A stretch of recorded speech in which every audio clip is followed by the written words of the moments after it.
Bonjour, nous allons voir aujourd'hui une petite présentation sur les généralités et les instances, quelque chose qui nous sera très utile ensuite pour la voie médiane, pour le Madhyamaka.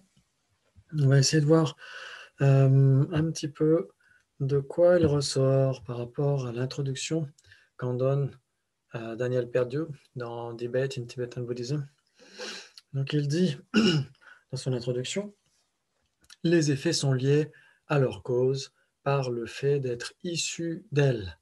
Et les instances et leur généralité sont liées par la même essence. Donc ici, ce sont deux relations euh, possibles entre les phénomènes. On a deux liens possibles. Soit c'est un lien euh, causal, ou quelque chose qui ressemble à quelque chose de causal, soit c'est un lien par la même essence. Donc c'est ce que dit ici Perdu. Il dit les suivants de Dignaga et de Dharmakirti affirment seulement deux types de relations. Les phénomènes liés par la même essence, tadatmya sambandha, et les phénomènes liés en tant que ceci issus de cela, tadutpati sambandha. Donc ce sont les deux relations possibles. C'est-à-dire que si deux phénomènes sont liés par la même essence, ça veut dire qu'ils doivent coexister. C'est obligatoire. Par contre, deux phénomènes qui sont liés par la relation ceci est issu de cela, à ce moment-là, ils ne peuvent pas coexister, l'un doit préexister à l'autre. Donc c'est ce qu'on va voir ici. Par exemple, un pot d'argile est relié à sa cause substantielle, l'argile, par le fait d'être issu d'elle. Donc l'argile qui est humide, malléable, etc. Ensuite, on la façonne, c'est mis au four et ensuite on a un pot en argile. En effet, l'argile est la cause substantielle du pot. Et donc ils ne peuvent pas coexister. Au moment où nous avons l'effet, la cause n'existe plus. Au moment où nous avions la cause, l'effet n'existait pas encore. Donc en effet, il est l'effet de l'argile et un pot d'argile est relié à ses généralités telles que chose produite en tant que même essence. Donc ça veut dire que ici le pot d'argile est relié à ses différentes généralités en tant que même essence. Il doit coexister avec ces généralités. On ne peut pas avoir, par exemple, un pot avant chose produite. Ce n'est pas possible. Et quand pot existe, chose produite doit exister aussi. Bien sûr, l'inverse n'est pas vrai. Vous pouvez avoir des choses produites avant euh, un pot. Vous pouvez avoir la généralité chose produite avant pot. Mais quand pot existe, chose produite doit exister aussi. Donc, c'est ce qu'on avait vu une fois entre deux phénomènes lorsqu'ils sont une même entité. Ils doivent être différents, bien sûr. Et s'il y a l'un des deux éléments qui est plus large, à ce moment-là, si celui-ci n'existe plus, l'élément plus restreint n'existe plus non plus. Comme ce dessin sur une page de papier. Si la feuille de papier disparaît, le dessin aussi. Très bien, donc Perdu continue, il dit les causes et leurs effets ne sont pas liés par la même essence. Et les unes ne sont ni les instances ni les généralités des autres. Ça veut dire les causes ne sont pas les instances des effets ni leurs généralités, etc. Donc ce sont ces deux relations possibles. Soit c'est une relation causale d'un certain point de vue, il pourrait y avoir des débats là-dessus, ce n'est pas nécessairement causal, mais ceci est issu de cela. Mais là, simplement, d'une manière assez grossière, on va dire une relation causale. Soit c'est une relation causale, soit c'est une relation de même entité. Ça ne peut pas être les deux en même temps. Donc quand deux phénomènes sont reliés et que ces deux phénomènes ne sont pas l'un la cause et l'autre l'effet, donc la cause et l'effet l'un de l'autre, ils entretiennent une relation de même nature, une relation de même essence ou de même entité, puisque nature, essence et entité sont équivalents. Très bien. Donc, le texte continue, il dit « Ceci est l'une des façons dont les généralités et les instances sont distinguées des causes et des effets. » Donc, ça veut dire que Pau et la généralité chose produite ne sont pas causes l'un de l'autre. C'est-à-dire que Pau coexiste avec chose produite. Si deux phénomènes coexistent, ils ne peuvent pas être causes l'un de l'autre. Ok, donc ensuite il dit en effet le processus d'établissement d'un phénomène en tant qu'instance de sa généralité implique de l'établir comme étant lié à cette généralité par la même essence. Et cela exclut la relation causale. Très bien.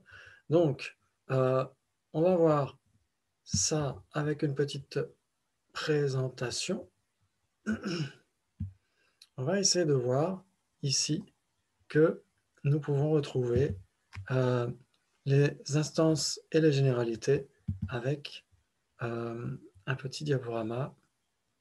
On va essayer de voir si ça peut fonctionner. OK. Voilà. Génial.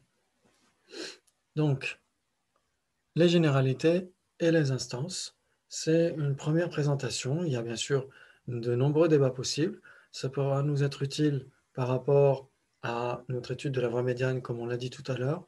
Par exemple, dans certains chapitres sur la voie médiane, le chapitre 27 du traité du milieu de Nagarjuna qui évoque comment est-ce qu'on peut réfuter des vues fausses par rapport à la personne, comment est-ce que la personne d'aujourd'hui et la personne de demain peuvent être deux instances d'une même généralité, la personne de cette existence par exemple.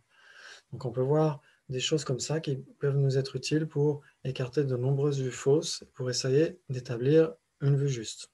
D'ailleurs, c'est tout l'intérêt des débats, c'est ce qu'on étudie là avec les Sotrantika qui suivent le raisonnement. La plupart du temps, c'est cette école qui est utilisée pour l'apprentissage du débat. Le but du débat est triple, en fait, c'est d'écarter d'abord les vues fausses, ensuite d'établir la vue juste, et enfin d'écarter les objections à cette vue que nous avons établie. Ok, donc là, vous avez la généralité chose. Et donc la définition de généralité, c'est un phénomène qui recouvre ces manifestations.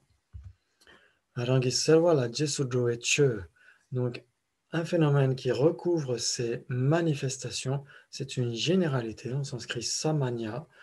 On pourra voir par la suite qu'il y a une division terminologique des généralités, mais pour l'instant, on va essayer de se concentrer sur la généralité chose.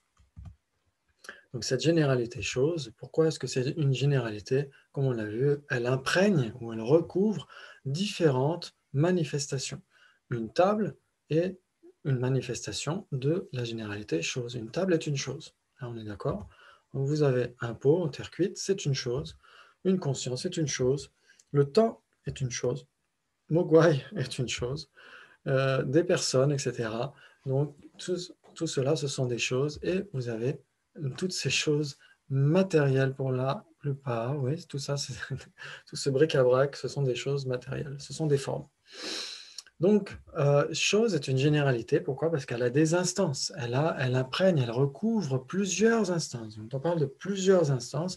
Il faut qu'il y en ait au moins 3. On verra au cours d'une autre vidéo pourquoi il y a cette relation nécessaire entre une généralité et ses instances. Donc ici, Vishesha en sanskrit, une instance, a pour définition un phénomène ayant une catégorie qui s'engage en lui par imprégnation. Donc c'est un phénomène qui a une catégorie qui s'engage en lui par imprégnation. Cette catégorie l'imprègne. Ça veut dire que la catégorie chose imprègne table. Nous sommes d'accord. Très bien. Donc maintenant, si on se posait la question, quelle différence y a-t-il entre chose et pot? Est-ce que c'est équivalent? Est-ce que c'est contradictoire? 3 possibilités ou 4 possibilités. Donc on va essayer de voir ça. Donc qu'est-ce qui pourrait être les deux? Ce qui pourrait être les deux, un pot en cuivre. Un pot en cuivre est un pot et c'est une chose. Très bien. Maintenant, qu'est-ce qu'on pourrait avoir comme étant une chose, mais pas un pot? Une conscience. Une conscience est une chose produite. Elle change d'instant en instant, donc elle est produite par ces instants de conscience précédents. Et ce n'est pas un pot, bien sûr, puisque c'est une conscience, c'est non matériel. Ensuite, B et non A. Est-ce qu'on peut trouver quelque chose qui puisse être un pot, mais pas une chose? C'est pas possible. C'est pas possible. Est-ce qu'on peut trouver maintenant quelque chose qui ne serait ni un pot, ni une chose? Oui, le non-soi.